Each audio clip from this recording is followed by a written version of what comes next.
नमस्कार, मैं हूँ मनविंदर। आप सभी राष्ट्रवादियों का एमबीएन नेटवर्क में एक बार फिर से बहुत-बहुत स्वागत है। बंगाल में देखिए चुनाव तो हो चुका है, लेकिन अभी चुनाव के दौरान जो गलतियाँ की हैं ना, उसका हिसाब देना होगा और जजेस को होस्टेज किया, वो भी कई घंटों तक। ये कोई छोटी-मोटी घटना नहीं थी। अब इसका हिसाब-किताब एनआईए करेगी। ये तो फैसला हो गया है। वैसे ममता दीदी की करीबी मौया मोइत्रा इनकी भी उल्टी गिनती शुरू हो चुकी है और उधर जो उत्तर प्रदेश से सिंघम गए हुए हैं, वो रेड कर रहे हैं जहांगीर के घर में। तो कई सारे अपडेट्स हैं। मेरे साथ कोलकाता से जुड़ चुके हैं आपके चिरपरिचित उदय भानु बनर्जी सर।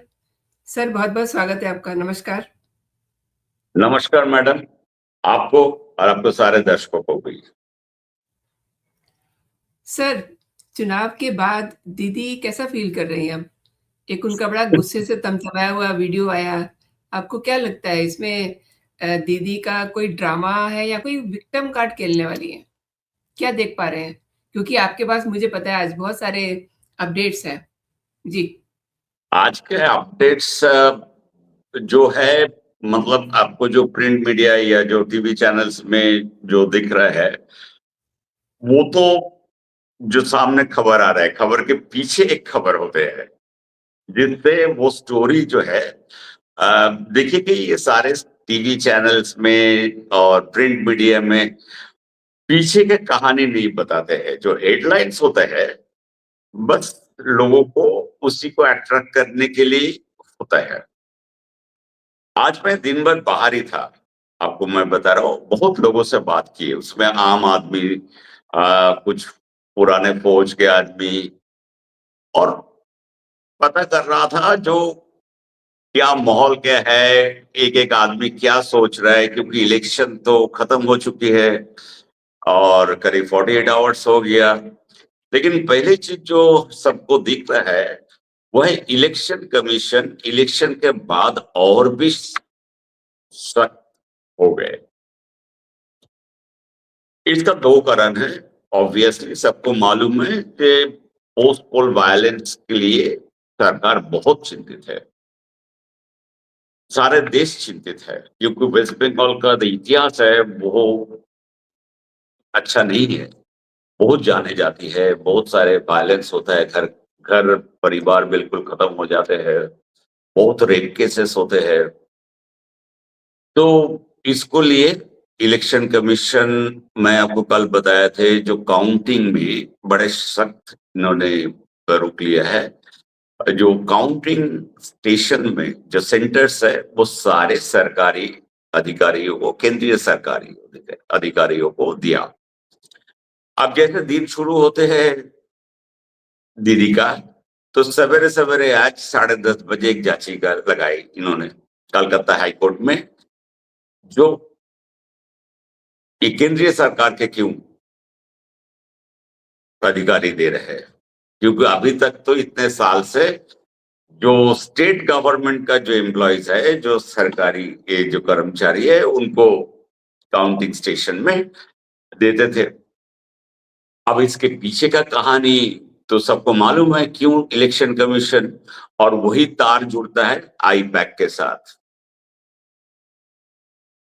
अब तक आईपैक के आदमी वो गले में अपना पट्टा लगा के और आईडी कार्ड लगा के बैठ जाते थे काउंटर सेंटर में, और धांधली सारे जो है आखिरी रीडिंग साइंटिफिकली वहीं से होते थे। इधर इस बार तो आईपैक भी गए और अपने, और आईपैक के मैनेज किया हुआ जितने स्टेट के जो सरकारी कर्मचारी है वो भी सब अभी पेरोल से उनको पगार से कंपनी से निकाल दिया, किसी को पगार नहीं मिल रहा है, तो वो बेचारे भी बड़े दुखी है।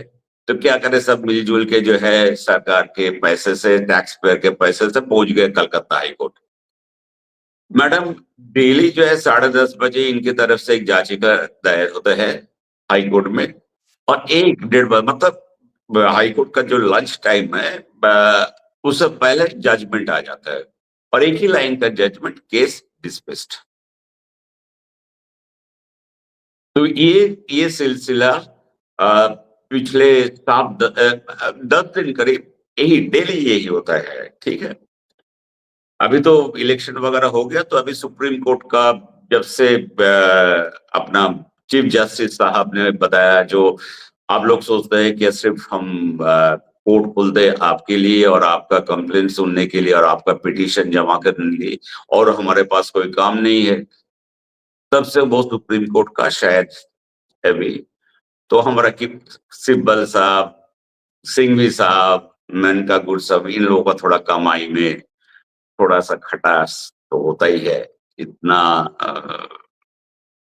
बेशुमार पैसा इन्होंने बनाया, और एक भी केस जीत नहीं पाया, एक भी केस जीत नहीं पाया इनके। ठीक है, तो अभी सिचुएशन ये है मैडम, आपको याद होगा कल हम बता रहे थे कि काफी बूथ में रीपोलिंग का एक पिटीशन आया है बीजेपी के तरफ से टू द इलेक्शन कमीशन, और ये सारे जो है डायमंड हार्बर पार्लियामेंट कॉन्स्टिट्यूएंसी, मतलब साउथ 24 परगना में जो मेन इनका जो है अभिषेक बैनर्जी का जो पार्लियामेंट्री सीट होता है विधानसभा में, उससे तो करीब करीब 77 जो है पिटीशन इस हिस्सा है, और ये सारे मेजोरिटी जो है 33 करीब जो है वो फलता, मगराहाट, मडाना, डायमंड हार्बर, इस सारे चीज का, सारे सारे डायमंड हार्बर का पार्लियामेंट कॉन्स्टिट्यूशन, और भतीजा का बिल्कुल गढ़ जिसको कहते हैं, जिनमें उन्होंने पिछले बार 7 लाख वोटों से जीते थे। तो और हम लोग देखे इलेक्शन के दिन क्या क्या हुआ, हमने देखी इसका पहले जो आईपीएस अजय पाल शर्मा जो आए यूपी से, वो आके खुद को अपने आप को सिंघम ने डिक्लेयर किया, वो तो जनता ने किया है ना। उनका जो कानून, उनका जो तरीका काम करने का, और संविधान और कानून के दायरे में रह के काम करने का, तो उसीलिए जनता उनको ये खिताब दिया है सिंघम। उसके उल्टा तरफ देखिए, ये हमारा मियां जहांगीर खान को अपने आप को खिताब दे दिया पुष्पा। ऐसे जोकर आपको बहुत मिलेगा वेस्ट बंगाल में, मतलब आपको डेली कुछ ना कुछ कॉमेडी सर्कस का जोकर आपको मिल जाएगा। तो भाई साहब अभी जहांगीर खान तो अभी मुश्किल में है काफी, क्योंकि इनके जब से ये भाई साहब आईपीएस साहब आया है, इनका जीना हराम कर दिया, गांव गांव घूम घूम के जो है, और पूरा चिट्टा लेकर के जो है नाम फोटो के साथ सारे गांव में घूम रहे, जितने पंचायत है इनके अंडर सब में घूम रहे। तो अभी गांव वाले जो है अचानक ये हमारे मुगल सम्राट जहांगीर खान के तरफ अपना गुस्सा निकाल रहे हैं। आज बहुत ऐसे हमें जानकारी मिली, बहुत जगह गांव वाले ने इनको घेराबंदी किए, इनसे जवाब मांग रहे हैं, भाई तुम्हारे चलते हम लोगों को बदना, हम लोग परेशान हो रहे हैं, हमारे घर में भी बच्चे है, ये क्या तरीका है। अब ये लोग जो है दीदी भतीजा और सारे, तो नेचुरली इसमें इन लोगों को तो फड़फड़ाना और बढ़ गया। तो अभी तो मतलब डेली इनकी जो बाइट आती है उसमें तो 4 गाली, गुंडा, और बीजेपी कैसे जो है संविधान और कैसे डेमोक्रेसी को कैसे हत्या कर दिया, ये सब कहानी, ये स्टेटमेंट, ये सब चले रहे। इसके साथ एक बहुत बड़ा आज डेवलपमेंट हुआ। वो डेवलपमेंट मैडम आपको याद होगा, जो जजेस को जो होस्टेज बनाया गया था, उस होस्टेज को लेकर के उसमें से करीब 52 ये जो है एनआईए कस्टडी में लिए थे, इन्वेस्टिगेशन। सुप्रीम कोर्ट ईसी को बोले थे अब सीबीआई एनआईए से इन्वेस्टिगेशन कराए, तो इलेक्शन कमीशन ने एनआईए को चुना था। तो इसका मतलब सीधा विदेश से तार जुड़ता है।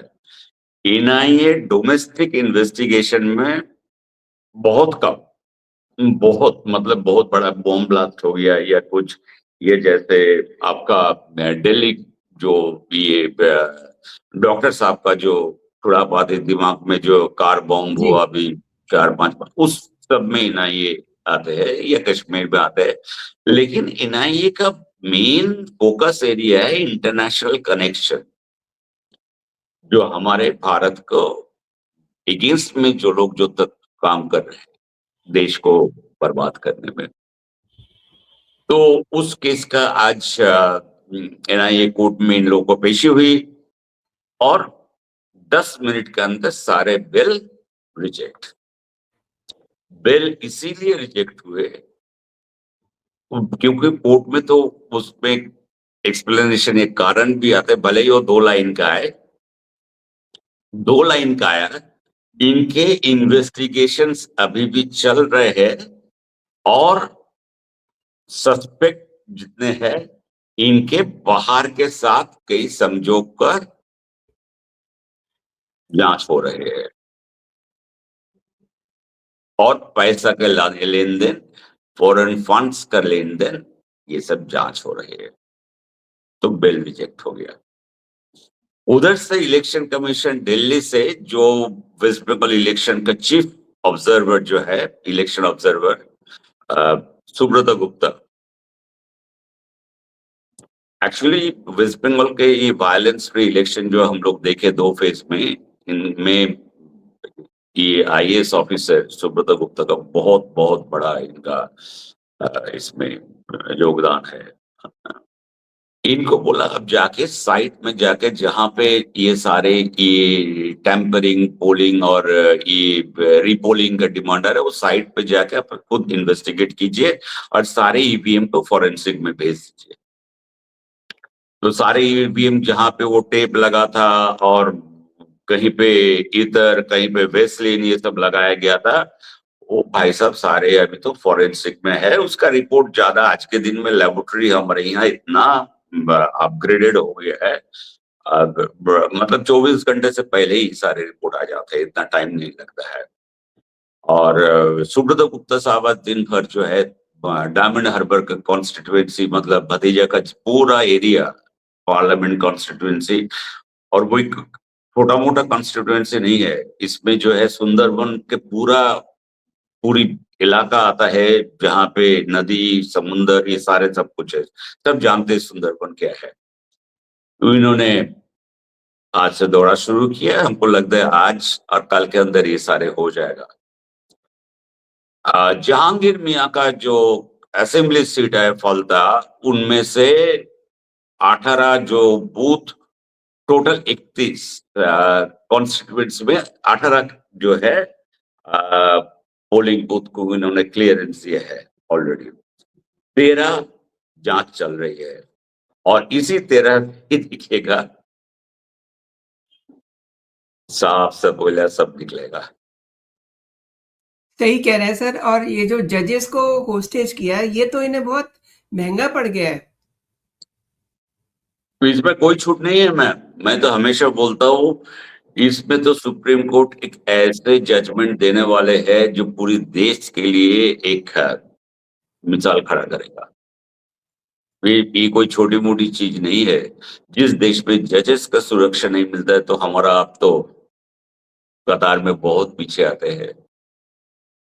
और जिस प्रदेश में जजेस को सुरक्षा नहीं होता है, वहां पे महिला सुरक्षा की बात करना,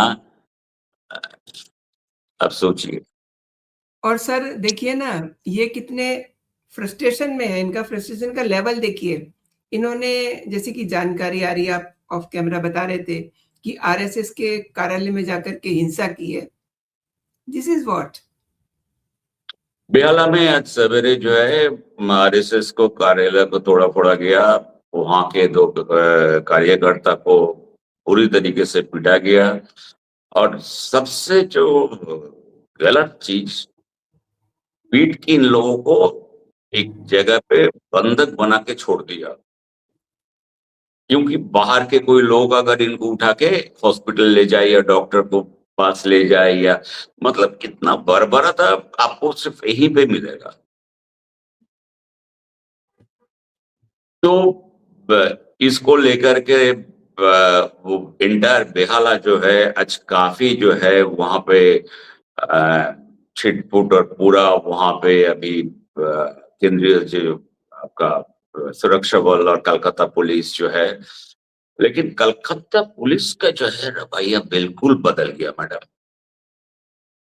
अजय पाल शर्मा कुछ करे नहीं करे, जहांगीर खान को कम से कम इन लोगों को तो सिखा दिया एक पुलिस का ड्यूटी क्या होता है, जो लॉ एंड ऑर्डर कॉन्स्टिट्यूशन के मुताबिक आपके हाथ में उसको संभालने के, उसको रक्षा करने के लिए नागरिक सुरक्षा का क्या काम होता है और नागरिक सुरक्षा बल का क्या काम होता है, ये तो मैडम मैं तो इनके तरफ इसीलिए हम अपना श्रद्धा, अपना जो नमन करता हूं, जो कम से कम कोई तो आके इन लोगों को समझाया जो भाई आपको, आप कोई मामूली आपका काम नहीं है, आपका काम है इंसान का जिंदगी का हिफाजत करना, सुरक्षित रखना। तभी कलकत्ता पुलिस और दीदी दीदी धरने पे क्यों जा रही है भाई? हाँ, कलकत्ता पुलिस के अचानक ये क्यों बदलाया? एक तो अजय पाल शर्मा का जो है, इन्होंने जो तरीका दिखाया, ये अपना नमूने जो दिखाया, काम करके दिखाया, ऐसा नहीं है कोई लेक्चर देके या सबके साथ जो है कोई भाषण देके समझाया नहीं, जो साथ में लेकर के काम किए और दिखाया। दूसरी चीज है, कलकत्ता पुलिस जो है अभी शांतनु सिन्हा विश्वास, ये नाम शायद आप लोगों को याद होगा, इनके चंगुल से बाहर आ गए। तो ये जो आजादी इन लोगों को मिली, उसका नतीजा ये है जो आप देख रहे हैं अभी कलकत्ता पुलिस में। एंड सर आपको नहीं लगता कि ये सब चीजें जरा निपट जाएं, उसके बाद फिर बड़ों-बड़ों पे गाज गिरने वाली है? ये जो हाँ, इतने दिनों से जमे हुए हैं, 100% इनके तो ज़रूर से जो है ट्रांसफर पोस्टिंग होंगे। 100% ट्रांसफर पोस्टिंग क्या, अ, अभी ये लोग फिर दोबारा वापस उस पोजीशन में आएगा कि नहीं, इसका बहुत बड़ा सवाल खड़ा हो गया।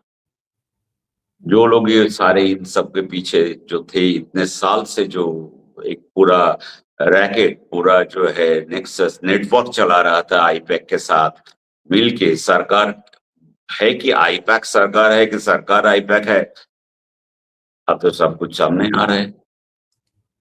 दीदी लेकिन जरूर गुस्से में तो होंगे, तो जिस दिन उनका पुराना रवैया फिर धरना में बैठने के लिए तैयार हो रहा है।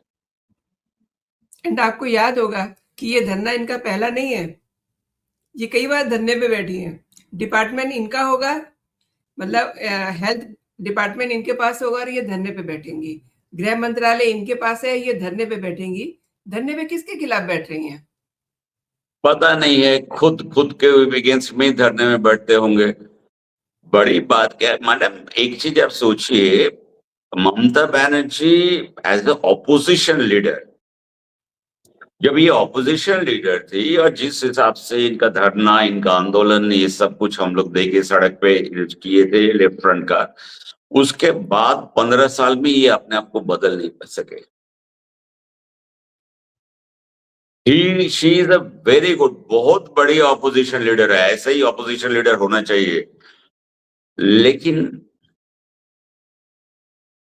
जब आप चीफ मिनिस्टर होते हैं तो आपका बिल्कुल, आपका तरीका, तौर तरीका, सब कुछ अलग होता है।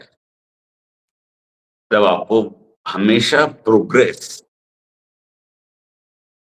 और नई नई चीज, कैसे राज को अच्छे बनाए, कैसे इन्वेस्टमेंट लाए, कैसे नौकरी दिया जाए, तो यही सब तो काम है सरकार का। गरीब को कैसे मदद किया जाए, महिला को कैसे देखभाल किया जाए, छोटे बच्चे जो है उन लोगों को शिक्षा के बारे में क्या कर पाए।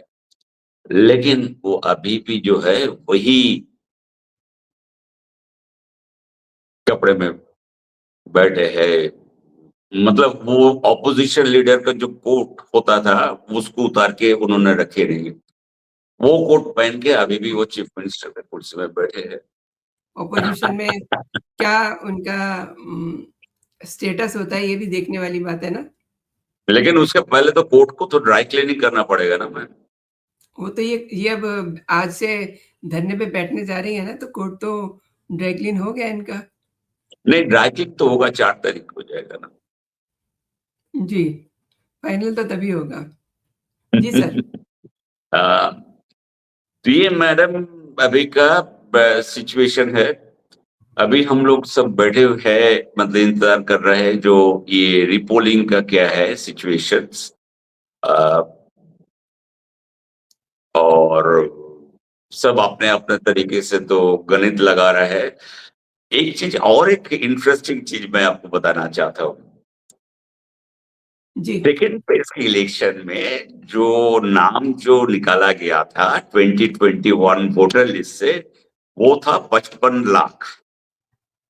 ठीक है, वो निकालने के बाद अगर आप देखिएगा तो 2021 लिस्ट से जितने नाम थे उससे 33 लाख ज्यादा मतदान हुई। जी। ये लोग कहां से आए? या तो ये लोग कभी वोट देते ही नहीं दे पाए, मतदान नहीं कर पाए, जो भी कारण होगा। इनमें कुछ नए वोटर जरूर होंगे जो 18 साल के ऊपर हो, फर्स्ट टाइम वोटर होंगे। और लेकिन 33 लाख। अब इस बार ये है ना कि जहांगीर मियाँ जो है, उनके वोटिंग कार्ड जो थे वो ले नहीं पाए। हाँ, यही यही आप मतलब आपको, आप अगर आप गहन चर्चा करेंगे तो सारे पूरे इलेक्शन में कभी मैडम बैठेंगे सिर्फ इसके ऊपर जो क्या क्या हम लोगों को उपलब्धि हुआ, क्या क्या सीख मिली इस इलेक्शन से। मतलब आपको, आप हैरान हो जाओगे जो क्या होता था, किस राज में हम रहते थे और क्या रियलिटी में क्या है, और हम पर्दे के सामने क्या पिक्चर हमको दिखाए थे। आप सर बिल्कुल सही कह रहे हैं कि ये जो इलेक्शन हुआ है, इसकी तो केस स्टडी हो रही है इस समय, कि इतनी शांति से एक भी मतलब यहाँ तो इतनी सारे कैजुअलिटीज़ हो जाती थी।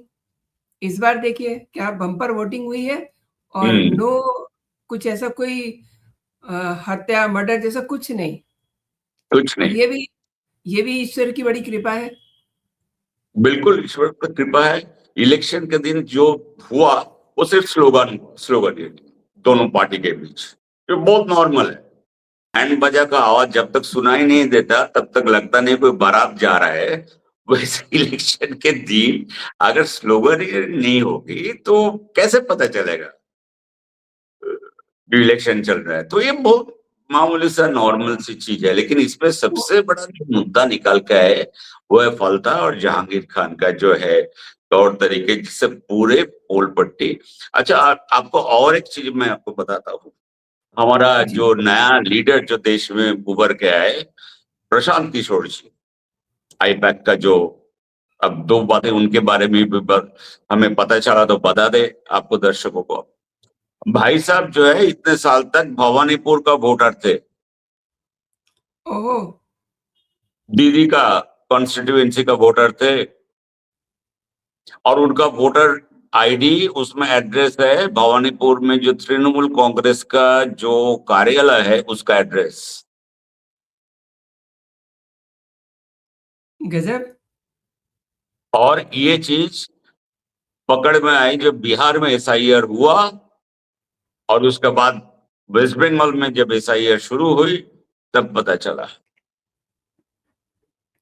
इस पे तो सर अलग से एक शो करेंगे कि कितने अंदर सारे मतलब अब ये देखिए ना ये सब चीज़ों की सफाई करनी पड़ेगी जो भी सरकार आए मतलब अभी तो देखिए 4 तारीख तक पता नहीं क्या होता है लेकिन लेट्स होप फॉर बेटर ना। इस तरीके से आपने मेरे दर्शकों की आँखें खोली हैं, पूरी घटना को आपने बताया।